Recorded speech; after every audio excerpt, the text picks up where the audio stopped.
Hey, how's it going, guys, and welcome back to another video. And in this one, we're not going to be doing a straightforward franchise or anything like that. We're going to be doing a video that's a little bit different again. I saw this article on ESPN. My friend actually showed it to me, and it's pretty interesting. I'll leave the link in the description below. Excuse me if I butcher the explanation here, but what they were trying to do in the article was figure out how many teams could it take to create a team that could be better than, not combined, but all three of the Yankees, the Dodgers, and the Astros. Now, they started with 4 teams, the Orioles, the Marlins, the Tigers, and the Royals, and they did a combination of the best 25 players to create a 25-man roster based off of their WAR for this season. And based off of that, they saw, how, depending on the WAR of each team, how they stacked up against the Yankees, the Astros, and the Dodgers. But of course, that wasn't going to be enough because these teams are obviously very bad this season, and those teams are obviously very good. So what they did is they added another team on and adjusted the roster, kept it at 25-man, and then saw how much the WAR was combined. Is it better than those other 3 teams? If it's not, they added in another team, and they kept going until they created a team that had a better overall WAR than the Yankees, the Dodgers, and the Astros. So we're going to be doing something a little bit different, but we're taking the same idea behind that. We're not going to be going off of WAR, and we're not going to be adding players. We're not going to be adding teams on as we go. So what I did was I took those starting 4 teams that are the worst in baseball that they started with, the Orioles, the Tigers, the Royals, and the Marlins, and I took the best 25-man roster, a combination of players from each team, and I put them together, and we're going to see how well of a season they can have. Are they going to do better than the Yankees, the Astros, the Dodgers? Maybe they're not going to do better, but they make the postseason. Are they going to be able to beat those teams in the postseason? Are they going to win a World Series? We're going to see how well they do. Now, for the players here, before we go through it, I think it is up for debate kind of how or what players you choose to use if you were to do this. Because I kind of went with a combination of overall, potential, how well the player actually plays in this game. There are a couple of different things that you can go off of. I also went off of age a little bit, but I'm sure there's going to be some. If anybody's watching, I'm sure you might see one guy and be like, I'd probably go with somebody else over him, and that's completely fine. I think this is something that can also be a little bit based off of your opinion. So the 25 guys, that sounded weird, 25 guys on this team that I went with were Matthew Boyd and Michael Fulmer from the Tigers, Caleb Smith from the Marlins, John Means from the Orioles, and Brad Keller from the Royals as our starting 5. In the bullpen, we got Rosenthal from the Tigers, Blyer from the Orioles, Stanek from the Marlins, and Gil Martin from the Orioles. And then these guys will also be in the bullpen, but Givens will be the closer. Givens is from the Orioles, Steckenrider's from the Marlins, and Jimenez is from the Tigers. So, moving on to catcher, we got Sal Perez, who's from the Royals, and Alfaro is going to be the backup from the Marlins. At first base, we stuck with Miggy from the Tigers. Second base, we went with VR from the Orioles, and then Castro is going to be on the bench. He's from the Marlins. At third, we have Anderson from the Marlins, and then Dozier is also going to be on the bench. He's from the Royals. We have Mondesi from the Royals starting at short, and then in the outfield, we have Trey Mancini from the Orioles, Alex Gordon from the Royals, Whit Merrifield from the Royals, a lot of Royals here, Garrett Cooper from the Marlins, and Jorge Soler from the Royals. So what we're going to be doing, like I said, is taking this 25-man roster, this combination of those 4 worst teams in baseball, and seeing how well they can do. Do they stack up at all against the Yankees, the Astros, or the Dodgers? So before we get started, I did turn, and let me just make sure that I still have it off, but I did turn injuries off. So yes, they are still off, because like I said, we're sticking with this 25-man roster. I don't want anything to change. And I also turned off, when I started this, I turned off I had ignore budgets on, and I did force trades just so that I could make this team, because there was an issue the first time I tried this with first time I tried getting all those players together with, you know, like Alex Gordon, who has a very high contract. So yeah, that's all I did. We're not going to be making any trades. We're not going to be changing anything at all. We're strictly going to be seeing how these guys perform. So we're going to get to the regular season. I'm going to show you the rotation. Like I said, you got Boyd, Fulmer, Smith, Keller, and Means. Stanix, the long man. Rosenthal is in the setup role, and then Givens is our closer with Blyer, Jimenez, Gilmartin, and Steckenrider in the middle relief. And then for the lineup, we got Alfaro, Cooper, Castro, and Dozier on the bench. For the left-handed DH, we have Trey Mancini. He's going to be the DH actually for both lefties and righties. And then Whit Merrifield's in center, Villar's at second, Miggy's at first. Perez is catching, Anderson's at third, Cooper's in left, Soler is in right, and Mondesi is at short. And I do believe Gordon's playing left, I think? No, playing right. I have the outfield kind of on a little bit of a platoon with Gordon and Cooper. But that's it. That's the lineups, that's the rotation, and we're going to see how well this team does. So, what I'm going to do is I'm going to meet you guys at certain points along the way in the season. Probably really just the All-Star break and the end of the year, and see how everything goes. If we need to, we'll go through this one or two more times and see if anything changes. But I'll see you guys at the All-Star break to see how this team is doing. Alright guys, so we're here at the All-Star break. We are actually 43 and 45, a little worse off than I expected. Yeah, and another thing I forgot to mention was I chose the Tigers, excuse me. Mostly because on the channel I've done I know this isn't a franchise, but on the channel I've done the Orioles, I've done the Marlins, and as a, you know, I wanted it to be in an easier division. I don't know if that's technically cheating or anything, but if we're taking guys from the worst teams, I feel like that's a decent idea to do. Put it in technically the easiest division, I feel like, in baseball. Of course, you got the Indians and the Twins on top, but the White Sox, the Tigers, the Royals, they've all been bad for a few years. But yeah, so that's what I didn't choose the Royals, really just kind of because the Royals beat the Mets, and I'm a Mets fan. Just a stupid reason like that. But yeah, so we went with the Tigers, excuse me, I'm tripping over my words a little bit. Really quickly, just because I like to see this for Felipe Vasquez, you've done bad things. I like to see this just for fun, but who made the All-Star team?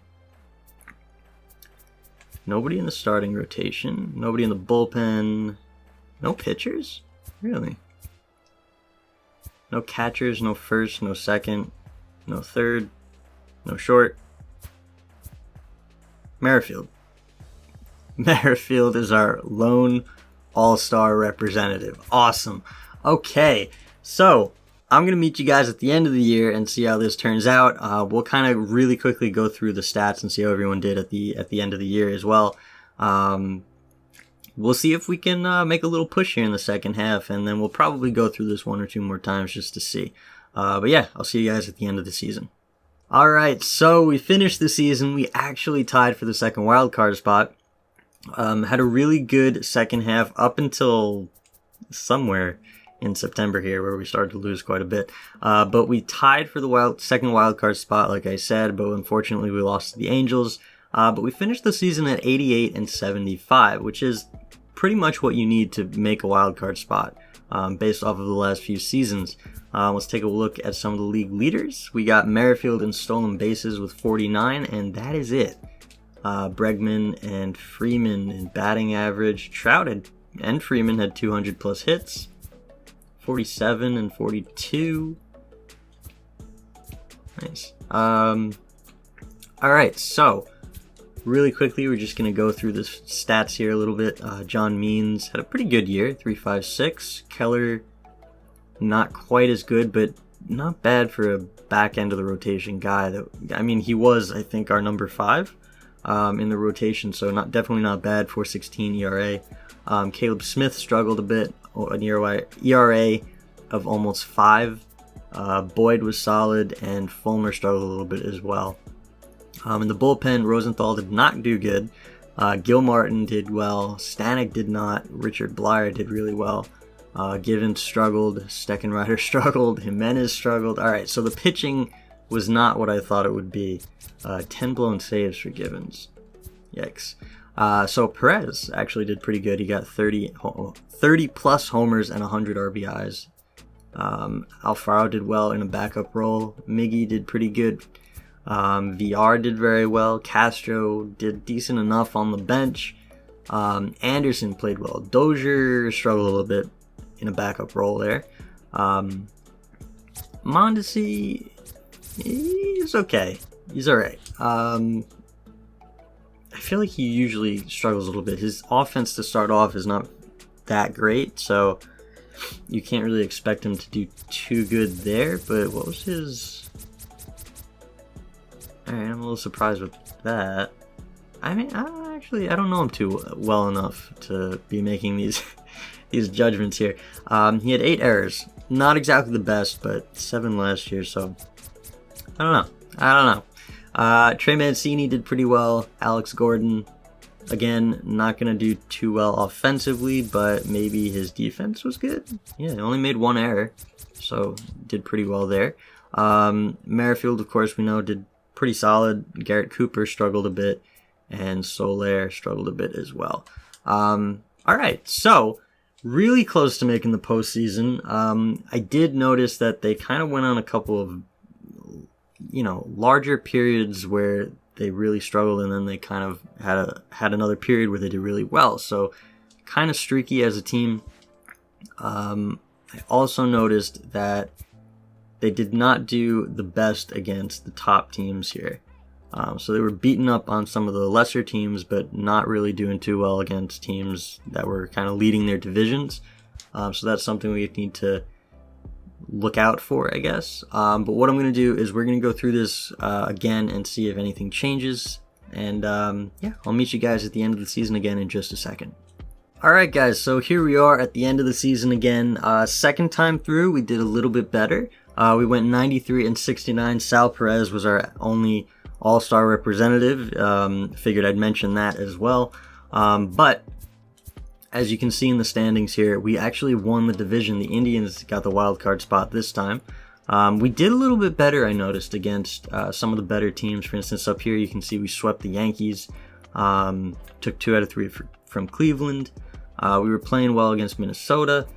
We did a little bit better. I know we got swept by Houston here. So in my opinion, they are the best team in baseball. So can you really blame us for can you blame anyone for getting swept by them? Not really. But yeah, we did a little bit better this season overall. We're a little less streaky as well. So really quickly, we'll take a look at the awards. Miggy got the Silver Slugger, and that seems to be it. In league leaders, we got Cabrera with batting average 365. He can still hit, so he did pretty well. Whit Merrifield actually, and oh my god, how did he get 197 hits? They both tied for the league with 197 hits.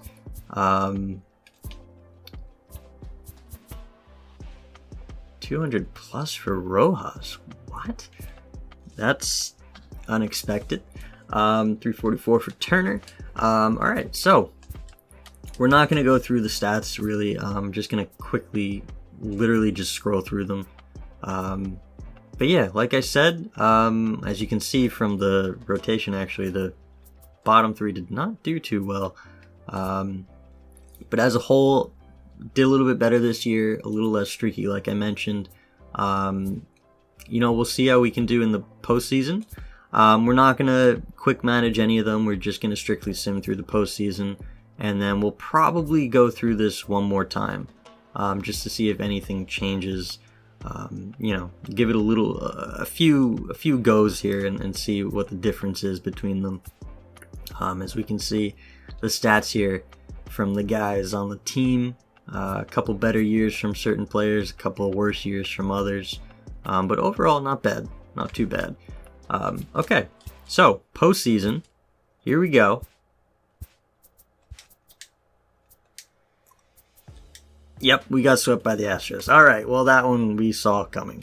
All right, so, you know, it's tough to beat the Astros, but the Braves did, so good for them. But we're going to do this one more time and see what the outcome is, see if it's at all any different. So I'll meet you guys at the end of this. I was going to say season 3, but I'll meet you at the end of the season for the 3rd time in just a second. Alright guys, so this season did not go quite as well. We went 87 and 75, pretty much the same as the first season. But just at the end there, we lost 2 of the last 3. And the Indians overtook us by 1 game. Unfortunately, in the wild card, we didn't really have a chance there because there were 2 teams a bit further in front of us, as well as the Indians. So, you know, again, not a bad season. This team is consistently in playoff contention. At the very least. So, really quickly, we'll just take a look at the awards. Mancini was the MVP. 159 RBIs. Wow. Okay. Crazy stats. So Mancini was the MVP. In the league leaders, do we have anyone? We got Merrifield with stolen bases. He had 50. Mancini RBIs, we know. And, yeah. Votto hit 244. Cruz had 204 hits? I mean, he's a really good player, but wow, 204 hits for Cruz. All right. Okay, Markakis, 215. Got a bunch of guys here with 200 plus hits. Stanton and Trout hit 50 homers. In the NL, we got Arenado and Harper leading the pack here with 46. So yeah, like I said, pretty good team all the way around. You know, definitely always going to be in contention. So it's interesting to see that, you know, even though there's, you know, for the most part, no like top superstars. I mean, of course, you got Cabrera. You know, Perez could be considered at times in his career to be, you know, that superstar level for a catcher. We got some guys that are up and coming, some guys that are really solid players, but not too many superstar players on this team. But it's interesting to see that when you take some of the solid players from those 4 awful teams, you know, how you can make a team that's always going to be there in the thick of it and be contending for a postseason spot. Fulmer didn't do too bad in ERA around 4, but not really what you want to see from your ace. Keller did a solid job, 3.43. Boyd struggled. Smith and Means were, you know, kind of the same as Fulmer, but they were further down the rotation, so it's not as bad to see them with an ERA over 4.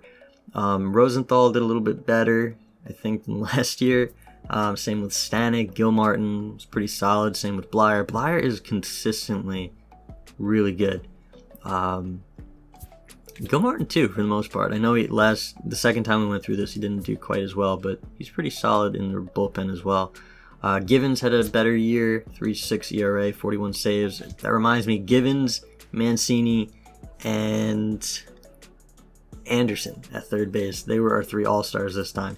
Steckenrider, not too great. Jimenez, not too great either. Perez had a decent season.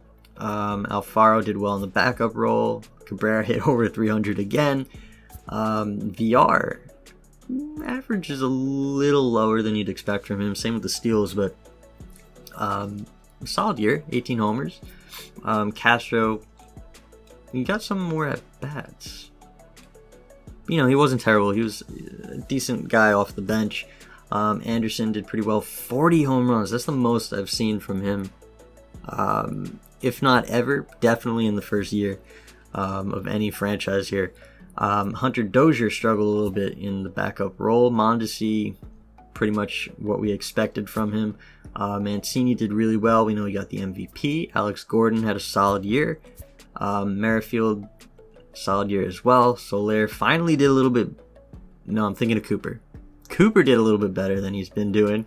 But Soler had a nice year as well. Nothing quite like in real life, but a solid year. So, I hope you guys found this a little interesting. Just a quick little fun thing to do. I thought that article was pretty cool if you guys want to go check it out.